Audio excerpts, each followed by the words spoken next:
Magandang araw po. Narito na po ang magiging lagay ng panahon ngayong araw ng Martes, December 9, 2025.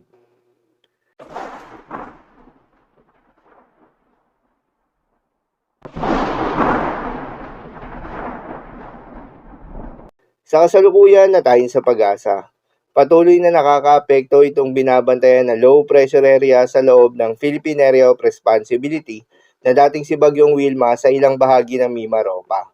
Dahil dito ay asahan yung maulap na kalangitan na may kalat-kalat ng mga pagulan at thunderstorms.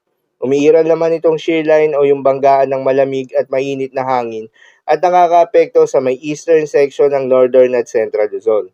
Dahil dito ay asahan naman yung maulap na kalangitan na may kalat-kalat na mga pagulan at isolated thunderstorms.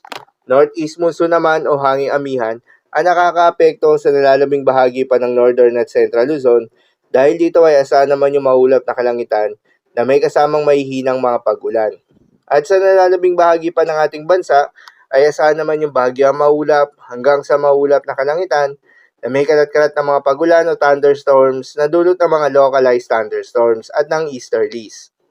Samantala, yung binabantayan na low pressure area sa loob ng Philippine Area of Responsibility na dating si Bagyong Wilma ay bahagyang tumaas yung tsansa o nasa medium chance muli na maging isang ganap na bagyo, ulitong namataan sa layong 130 kilometers south ng Pag-asa Island, Kalayaan, Palawan.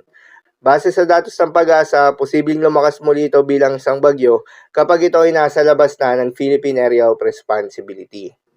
Para naman sa magiging lagay ng panahon ngayong araw ng Martes, dahil nga sa epekto nitong low pressure area, asahan sa Kalayaan Islands ang maulap na kalangitan na may kalat-kalat na mga pagulan at thunderstorms. Posible ang mga pagbaha o pagguho ng lupa due to moderate to at times heavy rains. Habang sa Cordillera Administrative Region, Cagayan, Isabela, Nueva Vizcaya, Quirino, Aurora at Quezon ay asahan naman yung maulap na kalangitan na may kalat-kalat na mga pagulan at isolated thunderstorms na dulot ng shear line. Posible rin na mga pagbaha o pagguho ng lupa due to moderate to at times heavy rains. Habang sa may Batanes at Ilocos Norte ay asahan naman yung maulap na kalangitan na may mga mahihinang pagulan na dulot ng northeast monsoon.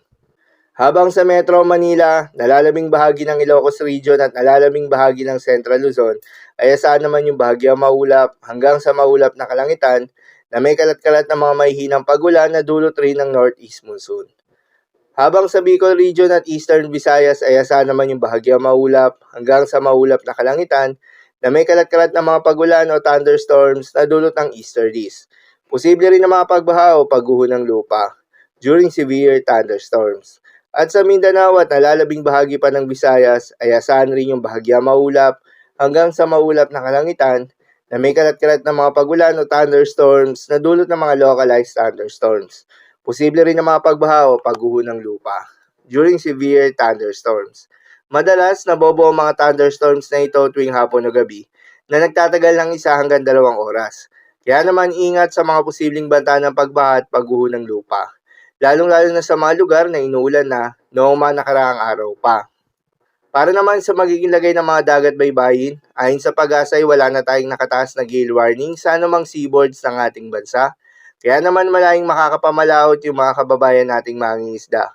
At yung may mga maliliit na sasakyan pandagat, subalit iba yung pag-iingat pa rin, lalo na kung meron tayong offshore thunderstorms activity. Asahan yung paglakas ng hangin at kaakibat nito ay pagtaas rin ng mga pag-alon. So yun lang po para sa lagay ng panahon ngayong araw ng Martes. Keep safe, everyone.